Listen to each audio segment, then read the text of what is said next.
Praise Lord. आप सभी को जय मसीह की। मैं परमेश्वर का धन्यवाद देती हूँ कि प्रभु ने मेरी जिंदगी में एक ऐसा अवसर दिया कि मैं आप लोगों के मध्य परमेश्वर के वचन को लेकर आ सकूं। और मैं विशेष धन्यवाद victory family centre church Ahmedabad और पास्टर विलियमसन बेन्नी और उनके परिवार को देना चाहूंगी, जिन्होंने मुझे आमंत्रित किया कि मैं परमेश्वर के वचन से आपके बीच में कुछ बांट सकूं। वचन में जाने से पहले हम कुछ क्षण प्रार्थना करेंगे। हे हमारे प्रेम स्वर्गीय पिता परमेश्वर, हम आपके सन्मुख आते हैं। खुदा, जो वचन प्रभु आपने हमें दिया है उसे आपके सन्मुख हम देते हैं। परमेश्वर, पवित्र आत्मा आप इस पे कार्य करें, बोलने का सामर्थ आप दें। परमेश्वर प्रभु, मनुष्य के सब शब्द से परे परमेश्वर आपकी आवाज परमेश्वर आप हमें सुनाए। खुदावंत, जितने लोग हमें सुनने वाले हैं परमेश्वर, उन सबको आपके हाथों में देते। खुदावंत, आप उनके हृदय की अवस्थाओं को जानते हैं, उनकी जरूरतों को, उनकी जिंदगी के संघर्षों को आप समझते हैं। परमेश्वर, आप उनसे बोले और बातचीत करें। आज का वचन हम सभी की जिंदगी में एक आशीष का कारण आप ठहराएं।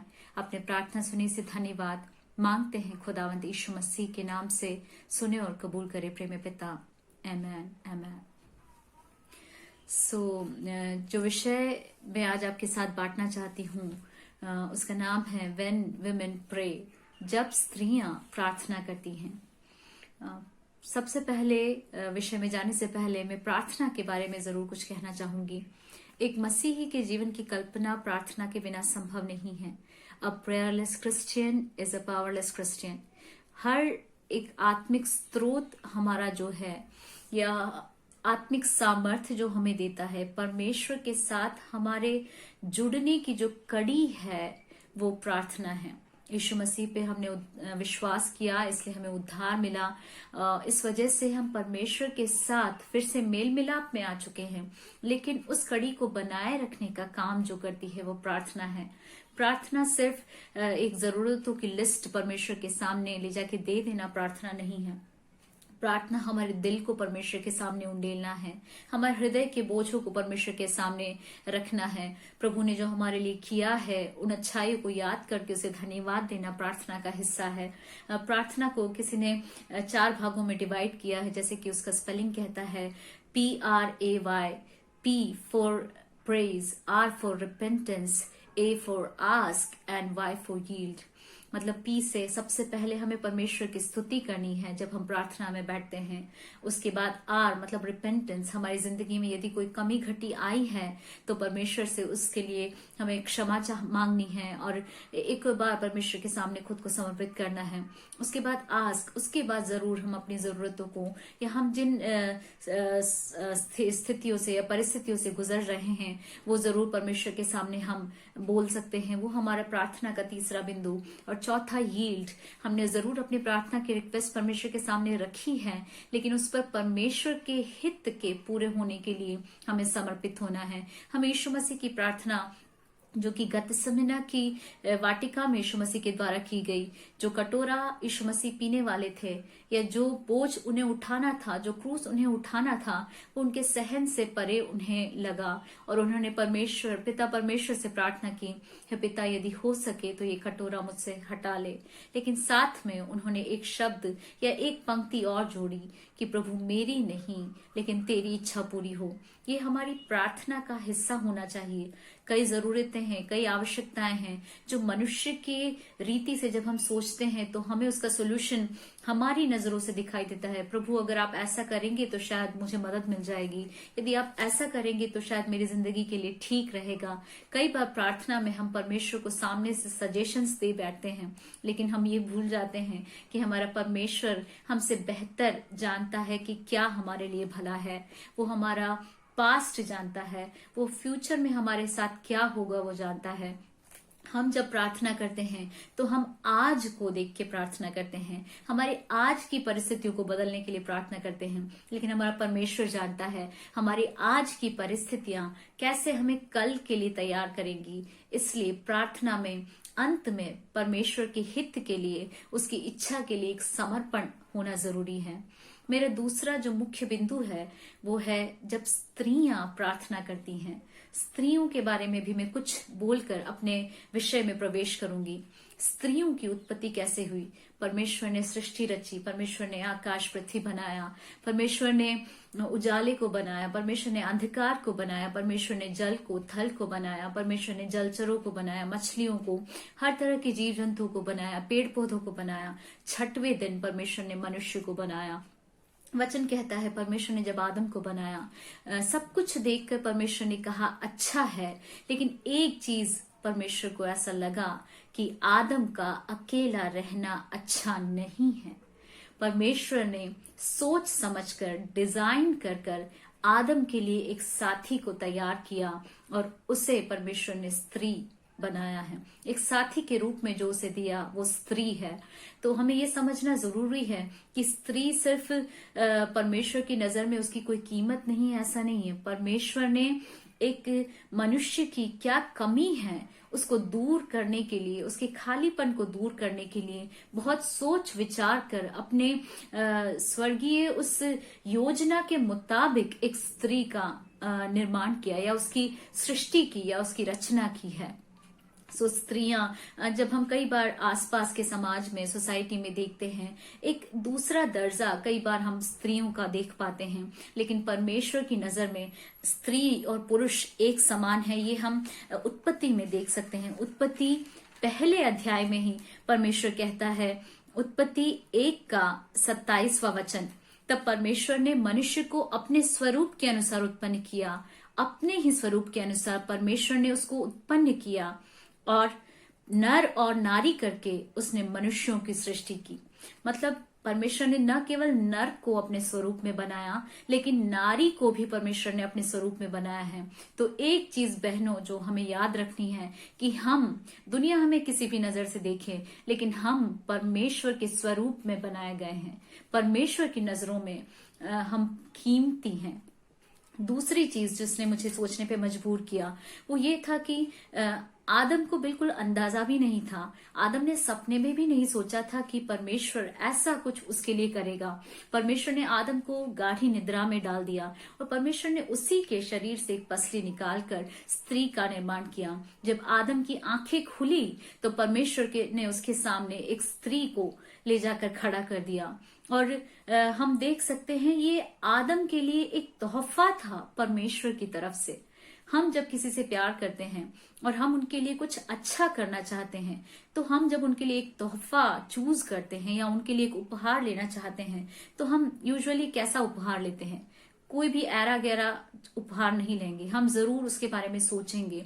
हम ऐसा कुछ सोचेंगे जो उनको सचमुच काम में आ सके, जो उन्हें सचमुच हमारी याद दिला सके, जिसे देख के वो सचमुच हमें भी याद करे और अप्रिशिएट कर सके।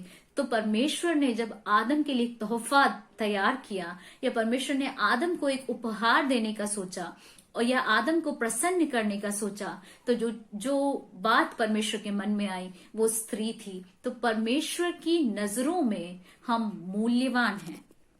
परमेश्वर ने हमें ऐसे ही बनाया नहीं है, परमेश्वर ने अपने स्वरूप में हमें बनाया है, परमेश्वर ने हमें मूल्यवान बनाया है, हम उसकी नजरों में कीमती हैं। तो एक स्त्री होने के नाते हमें कभी भी अपने आप को ये नहीं सोचना है कि परमेश्वर ने हमें एक दूसरा दर्जा दिया है या एक पुरुष के नीचे रखा है। जरूर हर जगह एक स्तर जो रखा है परमेश्वर ने, सबसे पहले पिता परमेश्वर, फिर यीशु मसीह, उसके बाद कलीसिया या कह सकते हैं या पुरुष और उसके नीचे स्त्री। लेकिन इसमें से किसी का भी मतलब ये नहीं है कि एक या दूसरे से छोटा है। यीशु मसीह ने खुद परमेश्वर होने के बावजूद खुद को परमेश्वर के समान रखने की वस्तु न समझकर इस दुनिया में आकर अपना प्राण दिया। यीशु मसीह परमेश्वर से कम थे इसलिए नहीं। सो हमें कभी भी यही नहीं सोचना है कि हम पुरुषों से परमेश्वर ने हमें कम करके बनाया है। नहीं, हम परमेश्वर की मूल्यवान कृति हैं। जरूर हमारी जो भूमिका परमेश्वर ने दी है, परमेश्वर के वचन के अनुसार हमारा जो रोल दिया गया है वो डिफरेंट है, लेकिन कभी भी वो कमतर है ऐसा हमें नहीं सोचना है। तीसरी चीज जो मैं बोलना चाहती हूँ कि ऐसा क्या है जो स्त्रियों की प्रार्थना में है या स्त्रियों के लिए प्रार्थना करना क्यों जरूरी है। सबसे पहले मैं आपको उसके लिए भी एक वचन देना चाहूंगी। उत्पत्ति 3:15 मैं पढ़ती हूं आपके लिए। और मैं तेरे और इस स्त्री के बीच में और तेरे वंश और इसके वंश के बीच में बैर उत्पन्न करूंगा, वह तेरे सिर को कुचल डालेगा और तू उसकी एड़ी को डसेगा। ये जो श्राप है या ये जो बात परमेश्वर कह रहा है वो शैतान से कह रहा है, वो सर्प से कह रहा है। सर्प धोखे से हव्वा को बहकाता है और उसको फल खाने के लिए ललचाता, प्रेरित करता, और उसकी बात मानकर हव्वा फल खा लेती है और अपने पति को भी देती है। वो उसकी जिंदगी की सबसे बड़ी एक गलती बन जाती है। और जब परमेश्वर उनसे पूछता है, आदम से पूछता है कि आदम तूने फल क्यों खाया, आदम अपनी पत्नी पे दोष लगाता है। जब हव्वा से पूछा जाता है हव्वा तूने फल क्यों खाया, हव्वा बताती है किस तरह सांप ने उसको बहकाया। और उस समय परमेश्वर सांप को कहता है कि तेरे वंश और स्त्री के वंश के बीच में, वहां ध्यान देने योग्य बात है, पुरुष के वंश के बीच में नहीं लिखा है, तेरे और इस स्त्री के बीच में और तेरे वंश और इसके वंश के बीच में बैर उत्पन्न करूंगा। शुरुआत से, सृष्टि की उत्पत्ति से सर्प जो है या शैतान जो है वो स्त्री का बैरी बन बैठा है। हम देखते हैं किस तरह उसने कई बार स्त्री के वंश को इतिहास में पूरी तरह नष्ट करने की कोशिश की। विशेषकर जब उसे पता चला कि इज़राइल जो है वो परमेश्वर की चुनी हुई प्रजा है और शायद उसे चैलेंज करने वाला या उसके सिर को कुचलने वाला इज़राइल में से आने वाला है, तो जैसे ही उसे ये समझ में आता है कि 400 वर्ष की बंधुआई जो परमेश्वर ने इजरायलियों के लिए मिस्र देश में रखी थी, अब्राहम से परमेश्वर ने कहा था कि 400 वर्ष के लिए उसकी जो संतानें हैं वो मिस्र देश में बंधुआई में जाएंगे, लेकिन 400 वर्ष खत्म होते हुए परमेश्वर उन्हें वहां से छुड़ा के ले आएगा। तो जब शैतान को पता चला कि ये समय नजदीक आ रहा है, वो 400 साल खत्म होने जा रहे हैं, शैतान ने क्या किया? शैतान ने फिरौन के मन में एक ऐसी बात डाली कि हर इब्री बच्चा जो उत्पन्न होता है उसे नील नदी में फेंक दिया जाए, उसे मार डाला जाए। ये काम भले फिरौन कर रहा है लेकिन उसके पीछे काम करने वाला ये शैतान ही है। वो स्त्री के उस वंश को खत्म करना चाहता था जो इजराइल के छुटकारे का या मानव जाति के छुटकारे का कारण बन सकता है। इसी तरह हम नए नियम में देखते हैं, जब शैतान को ये अंदाजा हो जाता है शायद मसीहा पैदा हो चुका है, हेरोदेस के द्वारा ज्योतिषी जब आके बोलते हैं यहूदियों का राजा उत्पन्न हुआ है, हेरोदेस के थ्रू शैतान काम करता है और बैतलहम और उसके आसपास के सारे छोटे बच्चों को जो 2 साल से या उससे छोटे हैं मरवा डालता है। शैतान वहां पर भी कोशिश करता है कि स्त्री के वंश को खत्म कर दे, लेकिन उसकी चालें कामयाब नहीं होती हैं और यीशु मसीह का जन्म होता है। परमेश्वर के उद्देश्य के मुताबिक वो बढ़ता है, अपनी सेवकाई करता है और 33.5 साल की उम्र में जब उसका कार्य पूरा हो चुका है, यीशु मसीह मानव जाति के लिए खुद को बलिदान करने के लिए सौंप देता है और वो क्रूस पर अपनी मृत्यु को स्वीकार करता है। लेकिन शैतान उस क्रूस की मृत्यु के द्वारा हमेशा के लिए पराजित हो जाता है। लेकिन वो जो मैंने इतना बोला उसका रीजन ये है, वो जो दुश्मनी है, जो बैर है, जो स्त्री और इस सर्प के बीच में है, वो आज भी चल रहा है। इसलिए आप देखिए, भले आपके दिन प्रतिदिन के जीवन में सबसे व्यस्त आपके घर में कौन है? एक परिवार में अब जब से एक बच्चे हैं तब से देखिए, आपकी माँ को आपने ज्यादा व्यस्त देखा होगा। जरूर पिताजी बाहर जाते हैं, ऑफिस में काम करते हैं, कई बातों के लिए उन्हें बिजी रहना पड़ता है, लेकिन फिर भी सुबह सबसे पहले उठने से लेके सुबह की चाय दूध से लेके बच्चे को संभालना, स्कूल के लिए भेजना, पति के लिए नाश्ता तैयार करना, टिफिन तैयार करना, बच्चों को नहलाना धुलाना, घर के सारे काम करना और उसके बाद फिर दिन का खाने का, रात के खाने का, आप सबसे पहले उठने वाली कई बार और आप सबके बाद सोने वाले कई बार आपकी माएं होंगी या आपकी पत्नी होगी। ऐसा क्यों होता है? ऐसा क्यों है? ये बिजीनेस में हम क्या करते हैं, जब हम बहुत ज्यादा व्यस्त हो जाते हैं तो हमें जिस तरह से प्रार्थना करना है वो हम नहीं कर पाते हैं। और शैतान का एक ही उद्देश्य है, कैसे भी परमेश्वर के अंदर जो हमारी आजादी है, परमेश्वर के अंदर जो हमारा छुटकारा है, परमेश्वर के अंदर जो हमारा स्थान है, उस स्थान से हमें वो अलग रखें। हम परमेश्वर में जो कुछ हमारा है उसे कैसे क्लेम करते हैं, हम उस पर कैसे अपना अधिकार ले सकते हैं, प्रार्थना के द्वारा। और शैतान जब एक स्त्री को प्रार्थना से रोकता है तो वो उसे वो हर अधिकार लेने से रोक लेता है जो परमेश्वर ने उसे दी है, उसे वो हर आजादी लेने से रोक लेता है जो उसे परमेश्वर ने दी है। इसलिए एक स्त्री होने के नाते हमें ये समझना जरूरी है कि न केवल शैतान हर उस मसीही का बैरी है जो प्रभु के करीब रहना चाहता है या परमेश्वर के राज्य में बढ़ना चाहता है या परमेश्वर के राज्य की बढ़ोतरी के लिए सेवकाई करना चाहता है, लेकिन वो हर उस स्त्री का बैरी है, क्योंकि वचन ऐसा कहता है जो प्रभु के करीब रहना चाहती है। हमें ये जानते हुए कि शैतान हमारा दुश्मन है और वो हमें प्रार्थना से रोक रहा है, हमें इंटेंशनली, हमें जानबूझकर समय ऐसा निकालना है कि हम परमेश्वर के साथ वक्त बिता सकें, क्योंकि हमारी प्रार्थनाओं से बहुत कुछ हो सकता है। हर व्यक्ति जो प्रार्थना करता है वो अपनी प्रार्थनाओं से बहुत कुछ कर सकता है, और प्रार्थना में उतनी ही सामर्थ है जितनी सामर्थ परमेश्वर में है। प्रार्थनाएं वो सब कुछ कर सकती है जो परमेश्वर कर सकता है। अगर परमेश्वर एक मुर्दे को जिला सकता है तो प्रार्थना में वो सामर्थ है कि वो मुर्दे को जिलाता है। बाइबल में हमने बहुत उदाहरण देखे हैं। एलाइजा ने वो शूनेमी स्त्री साराफात की विधवा के पुत्र को प्रार्थना करके जिलाया, या एलिशा ने जो शूनेमी जो स्त्री थी उसके पुत्र को प्रार्थना से जिलाया। प्रार्थनाएं जो कुछ कर सकती, परमेश्वर जो कुछ कर सकता है, परमेश्वर की शक्ति जितनी अनलिमिटेड है या असीमित है, प्रार्थना की सामर्थ भी उतनी ही असीमित है। और आप जो कुछ प्रार्थना में मांगते हो, वचन कहता है यदि आप विश्वास से मांगते हो तो वो आपके लिए हो सकता है। प्रार्थना इस दुनिया में अवेलेबल पावर्स में से सबसे बड़ी पावर है।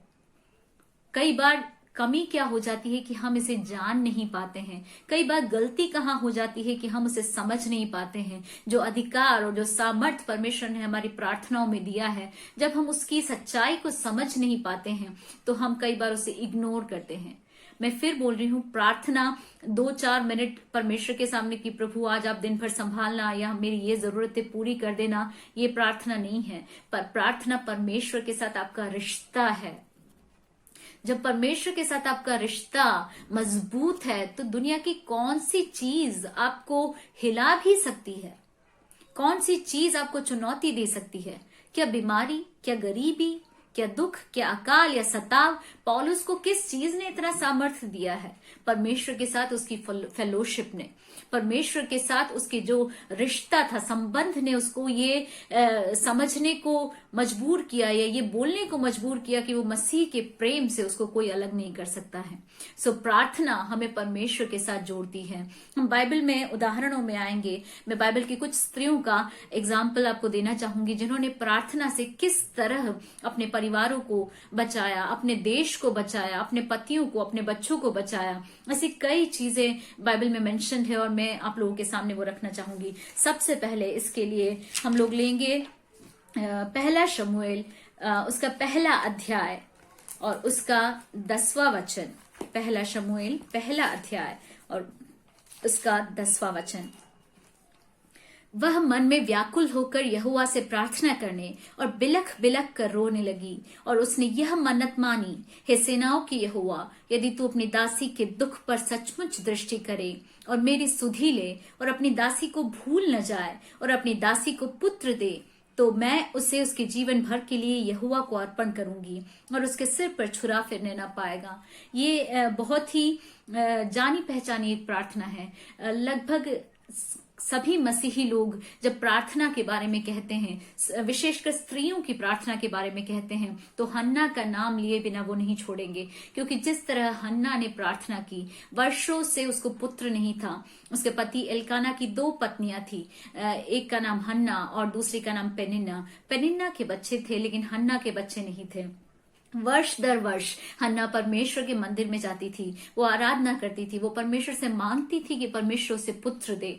लेकिन कई वर्ष बीतने पर भी जब उसे पुत्र नहीं मिला, एक वर्ष जब वो आराधनालय में गई, क्योंकि पहले यरूशलेम में जाया करते थे लोग आराधना करने के लिए, जब वो आराधनालय में जाती है, परमेश्वर के सामने वो बिलख बिलख के रोती है। हम देखते हैं जब एली जो पुरोहित है, वो जब उसे दूर से देखता है, हन्ना बोल तो रही थी लेकिन उसके सिर्फ होठ हिलते थे लेकिन आवाज नहीं आती थी।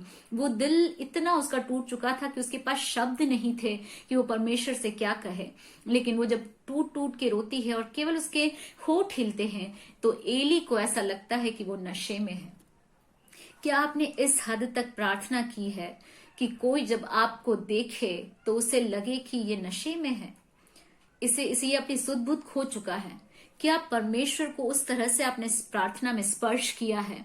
क्या परमेश्वर के साथ आप इतने डीप उस कम्युनियन में या उस फेलोशिप में या उस संगति में जा चुके हैं कि दूसरों की नजर जब उस दौरान अगर वो देखें या आप पर उनकी नजर पड़े तो उन्हें पता चले कि नहीं, ये एक साधारण चीज नहीं है जो यहाँ हो रही है। एली ने उसे गलत समझा, लेकिन आप सिर्फ इंटेंसिटी समझ सकते हो कि उसकी प्रार्थना में वो कितना ज्यादा डूब गई थी।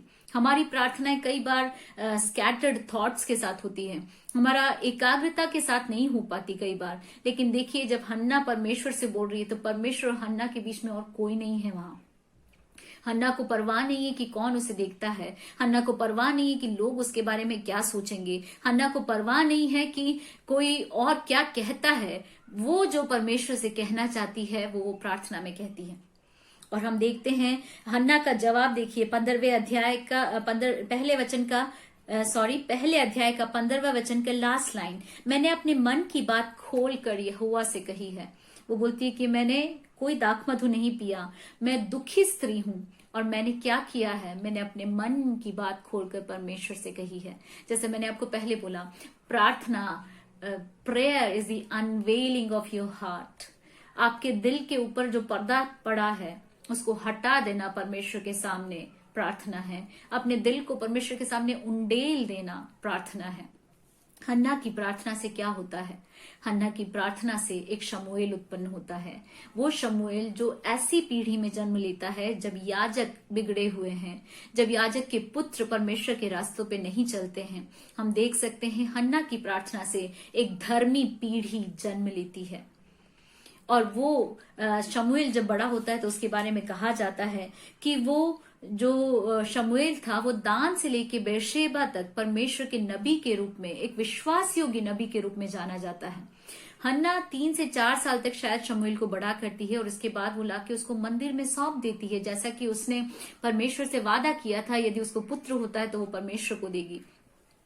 और वो 4 साल बाद या 4 या 5 साल में, एग्जैक्टली नंबर नहीं लिखा है, लेकिन हम अंदाजा लगा सकते हैं कि अगर 4 या 5 साल में वहां छोड़ती है तो शमूएल के आसपास की जो परिस्थितियां हैं वो कभी भी उसके अनुकूल नहीं है। वो परमेश्वर के पीछे चले ऐसी परिस्थितियां नहीं हैं। जब खुद एली पूरी तरह विश्वास योग्यता के साथ परमेश्वर के सामने नहीं चल रहा है, जो उस समय का याजक है, एली के पुत्र गलत रास्तों पे चल रहे हैं और वो परमेश्वर के याजक हैं, उस समय ऐसी क्या चीज है जिसने शमूएल को विश्वास योग्य नबी के रूप में खड़ा किया? हन्ना ने वो 4 से 5 साल में शमूएल को दिन रात समझाया कि तुझे परमेश्वर के लिए खड़ा रहना है। हन्ना ने उस पर हाथ रख के प्रार्थना किया होगा।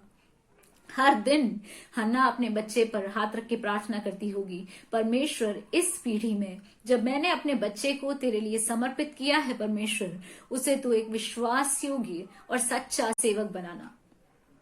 और परमेश्वर ने हन्ना की उस प्रार्थना को सुना। परमेश्वर ने हन्ना के उन आंसुओं को देखा होगा और इसलिए परमेश्वर ने शमूएल को एक अभिषिक्त और एक विश्वास योग्य नबी के रूप में तैयार किया। हम देखें, एक स्त्री के रूप में एक बच्चा बायोलॉजिकली भी अपनी माँ से ज्यादा कनेक्टेड होता है। जन्म से पहले से वो अपनी माँ से कनेक्टेड है। तो एक माँ के रूप में हमारी रिस्पॉन्सिबिलिटी है कि हम अपने बच्चों के लिए प्रार्थना करें, दिन प्रतिदिन हम उनके लिए प्रार्थना करें। वो जिस दुनिया में अब जाने वाले हैं, जब वो बढ़ जाएंगे, जब वो कॉलेजेस में जाने लगेंगे, हाई स्कूल में जब वो होंगे, जिस तरह के दोस्त उन्हें मिलने वाले हैं, क्या चीज उन्हें गलत रास्तों पे जाने से रोक सकती है? वही चीज जिसने शमूएल को एली के पुत्रों जैसा होने से बचाया, और वो चीज थी उसकी माँ की प्रार्थना। सो हम याद रखें, माँ के रूप में हमारी जिम्मेदारी है कि हम अपने बच्चों के लिए प्रार्थना करें। दूसरा एग्जाम्पल मैं आपको देना चाहूंगी, निर्गमन की पुस्तक, उसका 2 अध्याय, वहां पे 2 अध्याय में लिखा है पहले वचन से, लेवी के घराने के एक पुरुष ने एक लेवी वंश की स्त्री से विवाह कर लिया। वह स्त्री गर्भवती हुई और उसके एक पुत्र उत्पन्न हुआ, और यह देखकर कि यह बालक सुंदर है, उसे 3 महीने तक छिपा रखा। जब वह उसे और छिपा न सकी, तब उसके लिए सरकंडों की एक टोकरी लेकर उस पर चिकनी मिट्टी और राल लगाई और उसमें बालक को रखकर नील नदी के किनारे कांसों के बीच छोड़ आई। अगर आप वहां पे जो वर्ब्स देखें तो वह और छिपा न सकी, सका नहीं है, मतलब ये पुरुष ने छिपाया ऐसा नहीं लिखा है, उसके पिता ने छिपाया ऐसा नहीं, 3 महीने तक उस स्त्री ने छिपाया। 3 महीने बाद जब उसे लगा कि अब और छिपा नहीं सकती, तो उसने बच्चे को एक बास्केट बनाया, टोकरी बनाया और उसको नदी में छोड़ दिया। ये कहानी से आप परिचित है, ये मूसा के बारे में लिखा है। ये मूसा की माँ की कहानी है जिसका नाम योकेबेद था। और उस समय फिरौन ने ये आज्ञा निकाली थी कि हर इब्री बालक को मार डाला जाए या उसको नील नदी में फेंक दिया जाए। उस समय जब ये पुत्र उत्पन्न होता है योकेबेद को, उसके मन में जब वो अपने पुत्र को देखती है, वो उसको सुंदर पाती है। और मैंने किसी के प्रचार में सुना था, वो सुंदरता शारीरिक सुंदरता के बारे में नहीं, उसके चेहरे पे एक दैविक प्रकाशन या प्रकाश वो देखती है, एक तेज वो देखती है, और इस वजह से वो निर्णय लेती है कि मैं इसे छिपा रखूंगी, मैं अपने बच्चे को नहीं फेंकूंगी। और वो जितना उससे हो सकता था, लगभग 3 महीना उसने कितनी मेहनत की होगी, मैं सोचती हूँ। मैं खुद अभी 2 बच्चों की माँ हूं, तो मुझे पता है कि मेरे बच्चे रात में उठकर रोते थे या दिन में उठ के रोते थे। पहले 3 महीनों में तो बहुत ज्यादा रोया करते थे। तो कैसे योकेबेद ने अपने बच्चे को 3 महीने तक छिपा रखा होगा, सच में कमेंडेबल है। लेकिन उसने वो एफर्ट डाला, किसी भी तरह वो चाहती थी कि उसकी पीढ़ी, परमेश्वर ने उसे जो पुत्र दिया है वो नष्ट न हो। लेकिन जब वो और कुछ न कर सकी, फिर भी उसने राजा की आज्ञा के अनुसार अपने बच्चे को नदी में फेंक नहीं दिया। उसने उसके लिए एक बास्केट बनाया। उसने फिर भी प्रार्थना की, पर वो 3 महीने लगातार उसने प्रार्थना की होगी, परमेश्वर मेरे बच्चे की आवाज बाहर के लोग ना सुने, परमेश्वर मेरे बच्चे को राजा के सैनिक कहीं ढूंढ ना ले, परमेश्वर मेरे बच्चे को आप बचाइए। निरंतर उसने वो 3 महीने, शायद वो जब प्रेग्नेंट होगी तो उसने प्रार्थना की होगी, प्रभु मेरे को एक पुत्र नहीं एक पुत्री तू देना। और जब एक पुत्र हुआ तो उसने प्रार्थना की होगी, परमेश्वर मेरे बच्चे को आप बचाना, किसी भी तरह बचाना। 3 महीने तक लगातार उसने प्रार्थना की होगी। वहां लिखा नहीं है, लेकिन एक माँ ऐसी परिस्थिति में प्रार्थना किए बिना नहीं रह सकती है, ये मैं जानती हूँ, क्योंकि मैं एक माँ हूं। जरूर उसने प्रार्थना की होगी। और उससे 3 महीने बाद एक बास्केट बनाया जिसमें उसने अपने बच्चे को डाला, और तब भी उसने प्रार्थना की होगी, परमेश्वर मेरे पास और कोई रास्ता नहीं है, मैं ये कर रही हूं, लेकिन आप मेरे बच्चे की रक्षा करना, अब मेरे बच्चे के लिए एक उपाय निकालना परमेश्वर।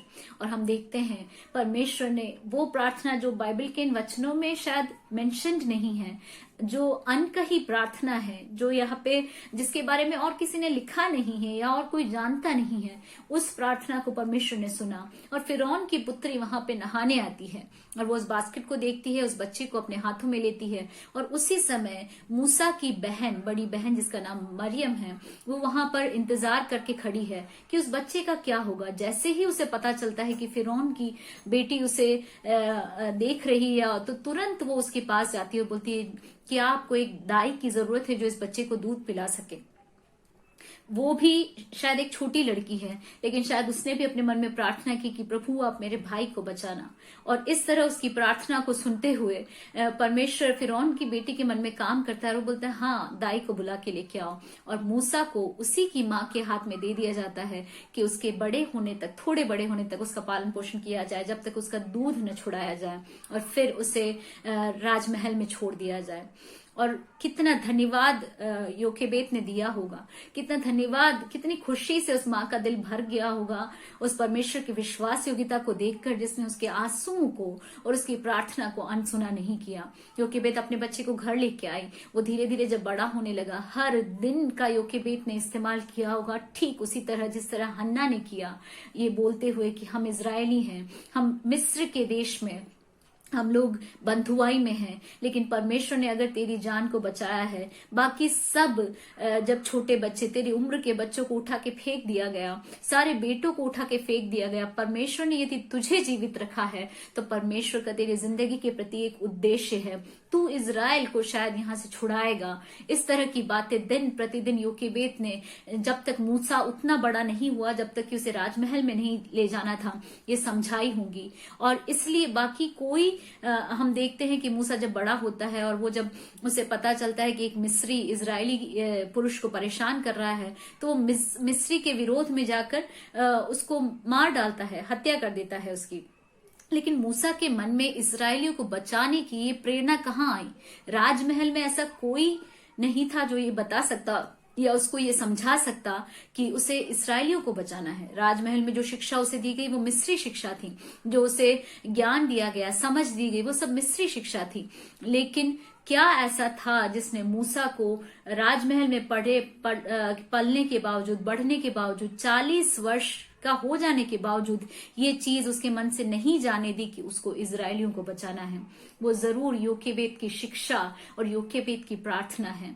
कई बार हम मूसा के बारे में पढ़ते हैं, लेकिन उस माँ के बारे में हम भूल जाते हैं, उस स्त्री के बारे में भूल जाते हैं जिसने पीछे आंसुओं के साथ उसके लिए प्रार्थना की होगी। और हम देखते हैं 40 वर्ष में नहीं, लेकिन 80वें वर्ष में जब मूसा मिस्र से जो कुछ सीखा था वो सब कुछ भूल चुका है, जब उसकी शरीर की क्षमता अब वैसी नहीं रही जैसी जवानी में थी, उसका युद्ध कौशल वैसा नहीं रहा, उसके बोलने की जो ताकत थी वो उस तरह की नहीं रही, ऐसे एक समय में परमेश्वर उसे बुलाता है। परमेश्वर अपने सामर्थ्य के साथ उसको भेजता है और योकेबेद की प्रार्थना के उत्तर के स्वरूप, योकेबेद के उस दर्शन जो उसने अपने बेटे के लिए शायद देखा है, उसके फलस्वरूप परमेश्वर इज़राइल के छुटकारे करने वाले के रूप में मूसा को मिस्र में भेजता है और उसकी अगुवाई में इज़राइल को मिस्र से छुड़ाता है।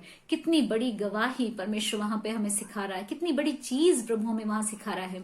एक माँ की प्रार्थना, एक स्त्री का दर्शन पूरे के पूरी जाति को बचाता है, पूरे के पूरे एक पावरफुल लीडर को खड़ा करता है। हमने पहला देखा धर्मी पीढ़ी को परमेश्वर माँ की प्रार्थना से, एक स्त्री की प्रार्थना से खड़ा कर सकता है।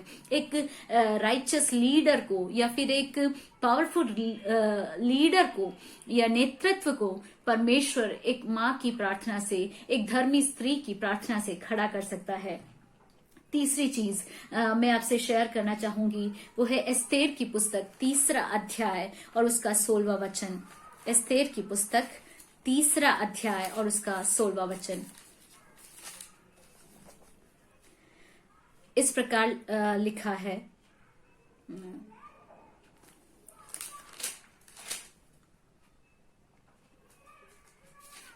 मुझे माफ करिएगा, 4 अध्याय और 16वां वचन। एस्तेर की पुस्तक 4 अध्याय 16वां वचन। तू जाकर शूशन के सब यहूदियों को इकट्ठा कर और तुम सब मिलकर मेरे निमित्त उपवास करो। 3 दिन रात न तो कुछ खाओ और न कुछ पियो। मैं भी अपनी सहेलियों सहित उसी रीति उपवास करूंगी और ऐसी ही दशा में मैं नियम के विरुद्ध राजा के पास भीतर जाऊंगी और यदि नष्ट हो गई तो हो गई। यहाँ पे हम एस्तेर के बारे में देखते हैं। एस्तेर एक यहूदी थी। बहुत उसकी अगर कहानी अगर देखी जाए तो काफी दर्द भरी कहानी है। उसने बचपन में अपने माता पिता को खो दिया। उसके चचेरे भाई मोर्देकाई ने उसे बड़ा किया है, लेकिन और वो बंधुआई में है और उसको बंधुआई में राजा जब अपने लिए एक रानी की खोज कर रहा है तो बाकी लड़कियों के साथ या कुंवारी स्त्रियों के साथ, कुंवारियों के साथ इसे भी राजमहल में पहुंचाया जाता है। एस्तेर के मन की दशा शायद बहुत दुख भरी होगी अपने लोगों से जब वो अलग हो गई, या उसका जो पिछला कह सकते हैं पास्ट जो था वो बहुत दुख भरा रहा होगा। लेकिन यहाँ पे जब परमेश्वर उसका चुनाव करके उसे एक पटरानी के पद तक पहुंचा देता है तो वहां पर एक दिन एस्तेर को पता चलता है कि यहूदी लोगों को नाश करने की योजना उस राजा का एक मंत्री, उसके पति का जो कि राजा है, मंत्री बना रहा है। एस्तेर को सारी परिस्थितियां उस समय पता है। वो राजा के पास बहुत आसानी से नहीं जा सकता है। कोई भी राजा के पास जाना है तो अगर कोई राजभवन में पहुंचता है तो राजा अगर अपने सोने का राजदंड बढ़ाता है, इसका तभी कोई व्यक्ति राजा को पास अपनी बात लेके पहुंच सकता है। अगर राजा राजदंड न बढ़ाए तो उसी समय उसे प्राणदंड दिया जाएगा। लेकिन एस्तेर अपनी जान की परवाह किए बिना प्रार्थना और उपवास लिखा है वहां पे, लेकिन उपवास प्रार्थना के बिना हो नहीं सकता। आप उपवास बिना प्रार्थना भूखा रहना है, डाइटिंग है, राइट। वहां पे जो उपवास है, उपवास का मतलब प्रार्थना, वो परमेश्वर के सामने रात दिन निराहार रह के आंसू बहाकर शायद परमेश्वर से प्रार्थना करती है, परमेश्वर जब मैं राजा के पास जाऊं तो उसके दिल में काम करना, राजदंड बढ़ाने के लिए परमेश्वर तो उनके दिल में काम करना, मेरी जाति मेरे लोग नष्ट हो रहे हैं परमेश्वर, आप मेरी मदद करना, आप मुझे यहां तक लाए हैं, मेरे लोगों को अब बचाना। उसने क्या प्रार्थना की 3 दिन हम नहीं जानते, लेकिन 3 दिन के बाद मोर्देकाई और उसके लोग भी साथ में प्रार्थना कर रहे हैं, लेकिन एस्थेर अपनी जान की बाजी लगाकर, अपनी जान की परवाह किए बिना वहां पर राजा के सन्मुख जाती है, और परमेश्वर राजा के दिल में काम करता है और राजा उस राजदंड को बढ़ाता है, और एस्थेर उसे छूकर राजा को, हमें आगे की कहानी पता है कि अपने भोज में आमंत्रित करती है, साथ ही उस मंत्री हामान को भी आमंत्रित करती है। पहले दिन के बाद दूसरे दिन उन्हें दोबारा आमंत्रित करती है, और दूसरे दिन वो ये बात सच्चाई के साथ राजा को बोलती है कि हामान जो है उसने उसको और उसकी जाति को नाश करने की ठानी है। सो राजा क्रोधित होता है और हामान को दंड दिया जाता है। यहूदियों के लिए लिखी गई या उन पर जो भी अत्याचार होने वाला था या उन्हें नाश करने की जो योजना थी, परमेश्वर उस योजना को पूरी तरह से पलट देता है। लेकिन कहानी बिल्कुल अलग होती अगर इस स्त्री एस्थेर ने उस दिन उपवास और प्रार्थना करने का निर्णय नहीं लिया होता। कहानी बिल्कुल अलग होती अगर एस्थेर ने अपने प्राण को बलिदान करने के लिए एक तैयारी या एक मन न दिखाया होता। सो हम देख सकते हैं जब एस्थेर ने प्रार्थना की, उसने न केवल अपने परिवार को, उसने न केवल अपने पति या अपने लोगों को या अपने पिता के घराने को, लेकिन उसने पूरे की पूरी जाति को, पूरी की पूरी यहूदी जाति को नाश होने से बचाया। हमने देखा, मैंने आपको 3 उदाहरण दिए, हन्ना का उदाहरण दिया, योकेबेद का उदाहरण दिया और एस्थेर का उदाहरण दिया। अगर हम देखना चाहे तो ऐसे कई उदाहरण हैं जो आपको बाइबल में मिल जाएंगे। कनानी स्त्री का उदाहरण मुझे याद आता है, जब वो यीशु मसीह से प्रार्थना करती कि उसकी बेटी को दुष्टात्मा से वो छुड़ाए। वो प्रार्थना करती है, यीशु मसीह उसको पहली बार तो बिल्कुल ध्यान ही नहीं देता, दूसरी बार यीशु मसीह उसे एक तरह से ह्यूमिलिएट करता है कि जो पुत्रों की रोटी है उसे लेकर कुत्तों के आगे डालना ठीक नहीं है। फिर भी वो प्रार्थना करती है, वो परसिस्टेंस दिखाती है, वो लगातार निरंतर प्रार्थना करती रहती है और परमेश्वर उसके विश्वास का आदर करता है। और यीशु मसीह कहता है कि इतना बड़ा विश्वास, तेरा विश्वास स्त्री, क्योंकि तेरा विश्वास बड़ा है, इससे तेरी पुत्री को चंगाई इसी घड़ी मिल जाती है। और हम इस तरह से और उदाहरण देख सकते हैं कि मतलब हमने अभी जो देखा कि किस तरह कनानी स्त्री की प्रार्थना ने परमेश्वर के हृदय को या उसकी सोच को बदला।